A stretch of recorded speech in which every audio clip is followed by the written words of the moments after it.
Hello everyone, welcome to GATE academy. तो मेरे को लगा कि चलो आप लोग के प्रिपरेशन अब तो मई का मिड हो गया है। अब तो थोड़ा सा रनिंग में आ जाते हैं लोग अपनी प्रिपरेशन में। 2026 वाले लोग, 2027 वाले लोग और स्पेशली 2026 वाले जो लोग हैं अपनी प्रिपरेशन कर रहे होंगे। अब सब्जेक्ट वाइज टेस्ट भी देना चालू कर दिए होंगे। उनको पता है कि PYQ भी बनाना पड़ेगा। बहुत सारे पैरामीटर से एक बहुत ही अच्छा रैंक लाने के लिए जो जो चीजें करना पड़ता है, एक टॉपर सब चीजों को परफॉर्म करता है, तब जाके वो रैंक में कन्वर्ट कर देता है। सिर्फ पढ़ने से नहीं होता है, पूरे पैरामीटर्स को फॉलो करना पड़ता है। तो मेरे को लगा कि जो गेट एकेडमी की जो बुक्स है उसके बारे में आपको पता रहे। कुछ लोगों को पता रहता है, मैक्सिमम लोगों को पता है, बट कुछ परसेंटेज आज भी जो लोग रहते हैं, जो नए लोग आते हैं, उनको पता नहीं रहता है कि गेट एकेडमी की क्या क्या बुक्स आती है, कौन कौन से प्रोडक्ट आते हैं। तो मेरे को लगा कि चलो आज इंजीनियरिंग मैथमेटिक्स की बात कर दी जाए। इंजीनियरिंग मैथमेटिक्स की जब भी बात करते हैं तो आपको पता है 13 मार्क्स का आता है और 13 नंबर फिक्स है। सिर्फ एक्सी वालों को जो आता है वो ज्यादा आता है। बाकी सभी ब्रांचेस को, चाहे इलेक्ट्रॉनिक्स हो, इलेक्ट्रिकल हो, IN हो, मैकेनिकल हो, सिविल हो, केमिकल हो, इन सब लोगों को 13 नंबर का आता है। और इंजीनियरिंग मैथमेटिक्स जो कंप्यूटर साइंस वाले लोग रहते हैं उनको कम इसलिए आता है क्योंकि उनको DMGT भी रहता है, discrete mathematics and graph theory रहता है। और वो इंजीनियरिंग मैथ्स के साथ जब इंक्लूड होता है तो फिर बहुत बड़ा नंबर बन जाता है। तो इंजीनियरिंग मैथमेटिक्स उनके में फिक्स नहीं है कि 13 मार्क्स का आएगा, उनके में कम है क्योंकि DMGT भी उनके में। लेकिन बाकी ब्रांचेस में, चाहे फिर वो मटेरियल मतलब मेटलर्जिकल ब्रांच हो, सब जगह पे 13 मार्क्स फिक्स है। और एक्सी में थोड़ा ज्यादा आता है मैथ्स, क्योंकि उनका एक पोर्शन होता है। अब आपको पता होना चाहिए कि इंजीनियरिंग मैथमेटिक्स इतना इंपॉर्टेंट है। आप यूट्यूब में से पढ़ भी रहे होंगे, जो लोग मेरे को फॉलो कर रहे होंगे वो लोग तो अंडरस्टैंड करते होंगे कि इंजीनियरिंग मैथमेटिक्स कितना इंपॉर्टेंट और क्यों अच्छा होना चाहिए। इनडायरेक्टली बाकी दूसरे सब्जेक्ट में इसका इंपैक्ट बहुत ज्यादा पड़ता है, क्योंकि आपका गेट का जो पेपर होता है वो पूरा का पूरा मैथमेटिकल स्टाइल में होता है।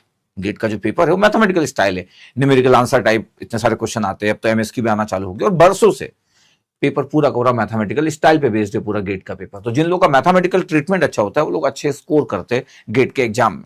जिन लोगों का मैथमेटिकल ट्रीटमेंट अच्छा नहीं होता है वो लोग गेट के स्कोर में कभी भी अच्छा परफॉर्म नहीं कर पाते, चाहे वो यूनिवर्सिटी टॉपर हो, अपने स्कूल के टॉपर हो, अपने कॉलेज के टॉपर हो, अपनी ब्रांच के टॉपर हो, लेकिन वो कभी भी गेट के एग्जाम में अच्छा परफॉर्म नहीं कर पाते जिनका मैथमेटिकल एक्टिविटी कम होती है। तो इंजीनियरिंग मैथमेटिक्स उसमें से एक सब्जेक्ट है।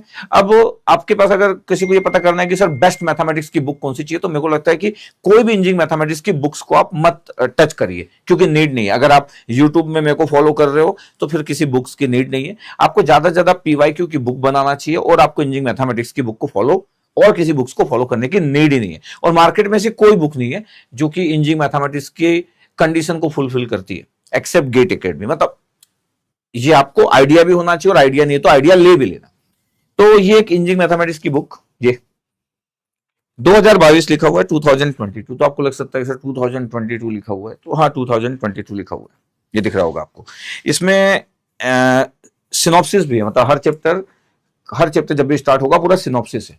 जैसे लीनियर अलजेब्रा जब स्टार्ट करोगे तो पूरा सिनॉप्सिस होगा, लीनियर अलजेब्रा के पूरे फॉर्मूले और इंपॉर्टेंट पॉइंट सब कुछ होगा, ऐसा हर चैप्टर का होगा। अब ये 2022 है, इसमें देखो QR कोड लगा हुआ, मतलब इसमें जब अगर आप क्लिक करोगे ना इस QR कोड में, जैसे इसमें QR कोड में क्लिक करोगे तो फिर आपको 2025 तक जो लेटेस्ट में हुआ उसके पूरे के पूरे PDF मिल जाएंगे। मतलब 23, 24, 25 इसके पूरे PDF मिल जाएंगे विद सॉल्यूशन।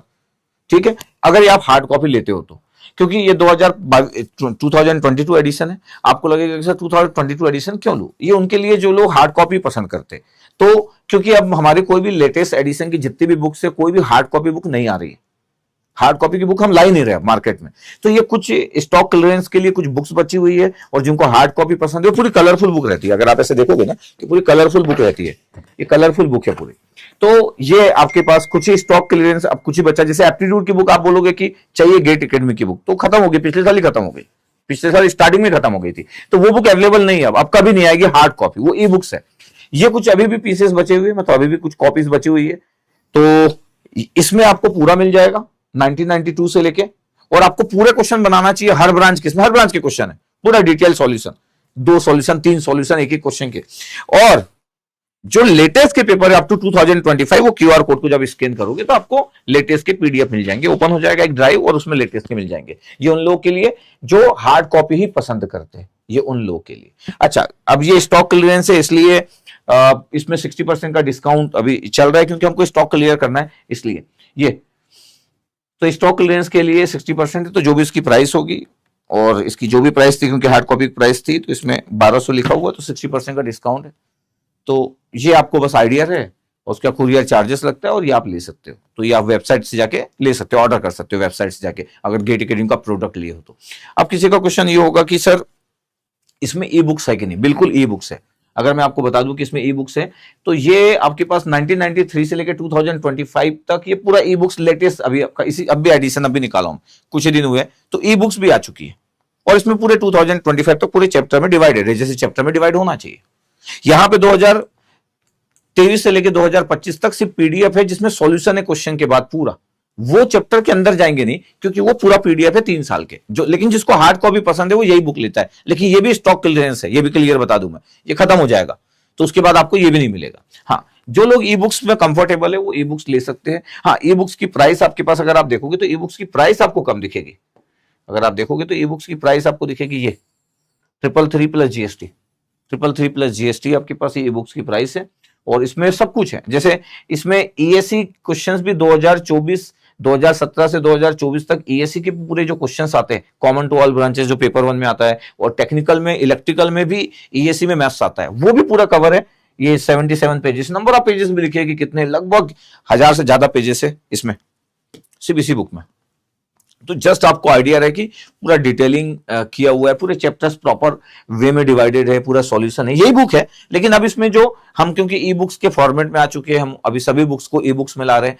कोई भी न्यू लेटेस्ट एडिशन की जितनी भी बुक आ रही है जो हमारे पास खत्म हो गई स्टॉक में हार्ड कॉपी, उसके हम हार्ड कॉपी में नहीं जा रहे। क्वेश्चन किसी का हो सकता है कि सर क्यों हार्ड कॉपी में नहीं जा रहे? हार्ड कॉपी में इसलिए नहीं जा रहे बिकॉज वो हार्ड कॉपी को फिर स्टॉक मेंटेन करना होता है, और प्रिंटिंग कॉस्ट बहुत ज्यादा होती है।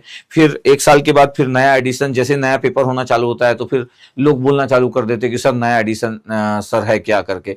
तो फिर वो स्टॉक क्लियरेंस वाला जो पार्ट होता है, ये बड़ा अच्छा नहीं लगता है। फिर स्टॉक क्लियरेंस को लेके ये बातें अच्छी नहीं लगती है। तो हम पहले बहुत सारी बुक्स निकाल लिए थे, 10,000 बुक निकाल लिए थे मैथ्स की। अब वो स्टॉक क्लियरेंस के नाम पे उस बुक्स को निकाला जा रहा है, क्योंकि इतनी सारी बुक्स हम निकाल चुके थे। तो ठीक है, अब तो टुवर्ड्स एंड है, तो अब ई बुक्स का भी फॉर्म है। तो आपके पास 2 ऑप्शन है, आपकी चॉइस है। लेकिन इंजीनियरिंग मैथमेटिक्स में आपको इतने पूरे क्वेश्चन बनाना चाहिए। अच्छा, कौन कौन सी ब्रांचेस कवर करता है? ऑल ब्रांचेस, जितना भी आप मैथ्स जानते हो सभी ब्रांचेस के पूरे मैथ्स के क्वेश्चन है। तो आपको एक अच्छा आइडिया होगा, एकदम बेस्ट आइडिया होगा। तो अगर मैं बोलूं कि 13 मार्क्स के लिए आपको इंजीनियरिंग मैथमेटिक्स में क्या करना चाहिए, तो आपके पास पीवाईक्यू की बुक होना चाहिए। और गेट एकेडमी से अच्छी पीवाईक्यू की बुक इंजीनियरिंग मैथमेटिक्स की तो मार्केट में नहीं है, और आने वाले समय में बहुत टाइम लगेगा किसी को अच्छा बुक लिखने के लिए। और यूट्यूब से मेरे को फॉलो कर सकते हो, तो आपका इंजीनियरिंग मैथमेटिक्स 13 मार्क्स एकदम बुक रहेगा, आराम से अपने प्रॉपर नोट्स बना सकते हो। इवन मेरे जो पेड वाले जो स्टूडेंट्स है, जो लोग भी अलग अलग ब्रांचेस के जो लोग गेट एकेडमी का कोर्स लेके रखे, उनको भी मैं सजेस्ट करता हूं, क्योंकि मैं पेड कोर्स में इंजीनियरिंग मैथ्स नहीं पढ़ाया, तो मैं उनको भी सजेस्ट करता हूं कि चाहे तो वो मेरे को फॉलो कर सकते हैं यूट्यूब में, क्योंकि मैं पेड कोर्स में इंजीनियरिंग मैथमेटिक्स नहीं पढ़ाया, तो मेरे को भी फॉलो कर सकते हैं। इतना मेरा सजेशन रहता है। तो ठीक है, तो आप इंजीनियरिंग मैथमेटिक्स के साथ अपनी प्रिपरेशन बड़े अच्छे से कीजिए, और 13 में से आउट ऑफ 13 में से 30 मार्क्स लीजिए। प्लस इस बात का ध्यान रखिएगा कि आपके बाकी सब्जेक्ट में इसका इंपैक्ट बहुत होगा। अच्छा, एक और ब्रांच है DA, data science and artificial intelligence. वहां पे मैथ्स बहुत ज्यादा आता है, उनके लिए मैथमेटिक्स एक सबसे इंपॉर्टेंट रोल प्ले करता है। मतलब हाईएस्ट जो मार्क्स आते हैं लगभग 40 नंबर के आसपास, आउट ऑफ 100 40 मार्क्स, इस बार तो 42 मार्क्स आए थे, वो पूरा का पूरा इंजीनियरिंग मैथमेटिक्स से आता है। अलग बात है कि कुछ वहां पे 2-4 टॉपिक्स और भी एक्स्ट्रा है, लेकिन सबसे अच्छा मैथ्स डेटा साइंस वाले को, जो पिछले अभी 2 ही पेपर हुए अभी तक डेटा साइंस के, तो वो लोग इंजीनियरिंग मैथमेटिक्स को बहुत अच्छे से स्टडी करें, क्योंकि उनकी तो पूरी जान ही इंजीनियरिंग मैथमेटिक्स में बसी हुई है। ठीक है, और भी अगर कुछ डाउट हो गए तो आप कमेंट सेक्शन में लिखिएगा, तो आपके जो डाउट्स होंगे उसको ले लिया जाएगा अगर आपको लगता है तो मैं आपको एकदम क्लियर कट कर देता हूं कि क्यों हार्ड कॉपी के कंसेप्ट में हम नहीं जानना चाहते, तो जस्ट आपको आइडिया रहे। ठीक है, ओके, थैंक यू। अपनी प्रिपरेशन करते रहिए, जल्दी मिलता हूं मैथमेटिक्स के वीडियो के साथ में। Okay, thank you very much.